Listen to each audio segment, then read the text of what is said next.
Hi friends, నేను మీ జానపదం శ్రీనివాస్ను. ఇవాళ మన గురూజీ గారు ఏం చెప్పారో ఈ వీడియోలో మనం చూద్దాం. ఓకేనా ఫ్రెండ్స్? ధర్మము, జ్ఞానము, సత్యము అనేవి తాండవిస్తాయో ఆ క్షణము నుండి మన జీవితం ఉత్తరాయణం వైపు పయనిస్తుంది, ఉత్తమ గతిని పొందింపజేస్తుంది. అట్టి స్థితి సద్గురునాథుడు సర్వేశ్వరుడు మీ అందరికీ కలిగించాలని కోరుతూ సదీశ్వరుణ్ణి ప్రార్థిస్తూ హరి ఓం తత్సత్. వాల్యోపనిషత్తు సారాంశము. అష్టాక్షరి మంత్రము వాసుదేవోపనిషత్తు సారాంశం. మీకు ఉపనిషత్తులు తెలియవేమో. ఉపనిషత్తులంటే వేదము యొక్క శాఖలు. ఒక వేదాన్ని విభజిస్తే కొన్ని శాఖలు వెలువడ్డాయి. ఋగ్వేదము యొక్క శాఖలు, యజుర్వేదము యొక్క శాఖలు, సామవేదము యొక్క శాఖలు, అధర్వవేదము యొక్క శాఖలు.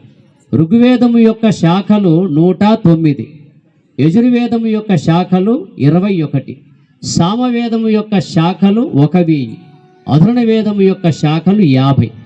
మొత్తం కలిస్తే 1180 ఉపనిషత్తులు. అట్టి 1180 ఉపనిషత్తుల్లో వాసుదేవోపనిషత్తు ఓం నమో నారాయణాయ అనే అష్టాక్షరి మంత్రాన్ని తెలియజేస్తుంది మానవులకు. అది శ్రేయోదాయకమని. జాబాల్యోపనిషత్తు సారాంశమంతా ఓం నమ శివాయ అనే పంచాక్షరి మంత్రం తెలియజేస్తుంది. ఆ పంచాక్షరి మంత్రములోని 2వ అక్షరము మా. నారాయణాయ అనే మంత్రములో 2వ అక్షరము రా. అర్థమైందా? మీరు నమశివాయ అనే మంత్రం నుండి మా తొలగించి చదవండి, నా శివాయ అనే అర్థం ఉంది. నారాయణాయ అనే మంత్రం నుంచి రా తొలగించి చదవండి, నాయనాయ అనే పదం వస్తుంది. నమశివాయ అనే మంత్రంలో జీవాక్షరము, బీజాక్షరము, మకారము.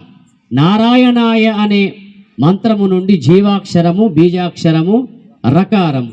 ఈ 2 కలిస్తే మరా అవుతుంది. ఈ మరా అనే పదమే నారద మహర్షి వాల్మీకి ఉపదేశించాడు. అది సహజంగా ఏమైంది? మరా మరా మరా మరా మరా ఏమైంది? రామ అయిపోయింది. అంటే ఒక్కసారి నీవు రామ అంటే విష్ణువును తలిచిన వాడివైతావు, శివుణ్ణి తలిచిన వాడివైతావు. శివుని యొక్క తేజస్సు ఉంది అందులో, విష్ణువు యొక్క తేజస్సు ఉంది.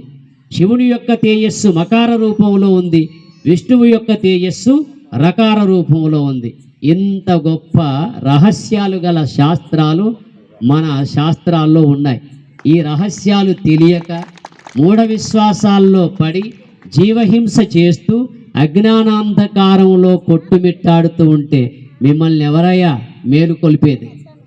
ఏదో వాళ్ళ పుణ్యమా అని మా ఆశ్రమానికి వచ్చి, స్వామీజీ మీరు మాకు సమయం ఇవ్వాలి, మా శ్రీనివాస్ గారు మీరు మాకు సమయం ఇవ్వాలి, కొన్ని చోట్ల మీ ఉపన్యాసాలు మేము ఏర్పడతాం, మీరు కావలసింది ఇవ్వండి, జనులకు భక్తులకు కావలసింది మీరు ఇవ్వండి, మీ సందేశం మాకు కావాలి అని వారు కోరితే 14 చోట్ల మా సమయం ఇచ్చాం.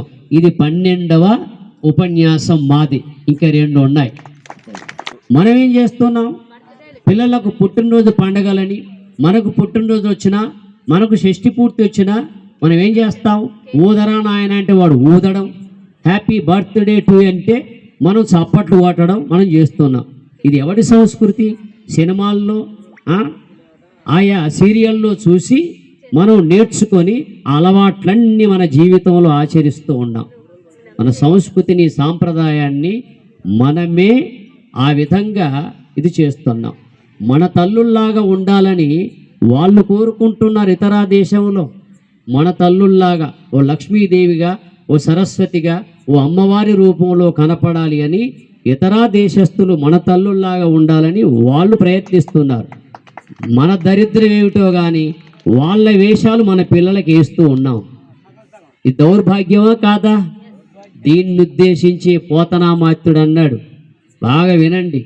కంటిరే మనవారు ఘనులు గృహస్థులై, కంటిరే మనవారు ఘనులు గృహస్థులై, విఫలులై గైకొన్న వెర్రితనము భద్రార్థులై ఉండి పాయరు, ఊరక సంసార పద్ధతి పట్టుబడిరి, కలయోనులందెల్ల గర్భాద్యవస్థలై పురుషుండు దేహియై పుట్టుచుండు తన్నెరుంగడు కర్మతంత్రుడై కడపట ముట్టడు భవశతములకునైన దీన కీర్తి లేదు దివ్య శుభము లేదు జగతి పుట్టి పుట్టి చచ్చి చచ్చి పొరల నేల మనకు పుట్టని చావని త్రోవ వెదికి కొనుట దొడ్డ బుద్ధి అన్నాడు. ఆ పద్యంలో వెర్రితనము అనే పదాన్ని దొడ్డ బుద్ధి అనే పదాన్ని ఈ రెండు ఆలోచించాలి. బుద్ధి అందరికీ ఉందండి. బుద్ధి లేని మానవుడు ఉన్నాడా? నీకు బుద్ధి లేదంటే ఎంత కోపం వస్తుంది ఎవరికైనా? ముందు వచ్చేది కోపమే కదా. బుద్ధి అందరికీ ఉంది, కానీ సద్బుద్ధి ఎంతమందికి ఉంటుంది? మన పెద్దలు ఇచ్చిన బుద్ధి ఎంతమందికి ఉంటుంది? అది మనకు మనం నియమించుకున్న బుద్ధి అందరికీ ఉంది. అట్లాగే వెర్రితనం అనే పదం ఉందే, వెర్రితనము. ఇంత వాంగ్మయం ఉండగా, ఇన్ని శాస్త్రాలు ఉండగా, ఏ ఒక్క శాస్త్రాన్నైనా అధ్యయనం చేయక, వినక, తెలియక మనం ఏ వైపు పోతున్నాం?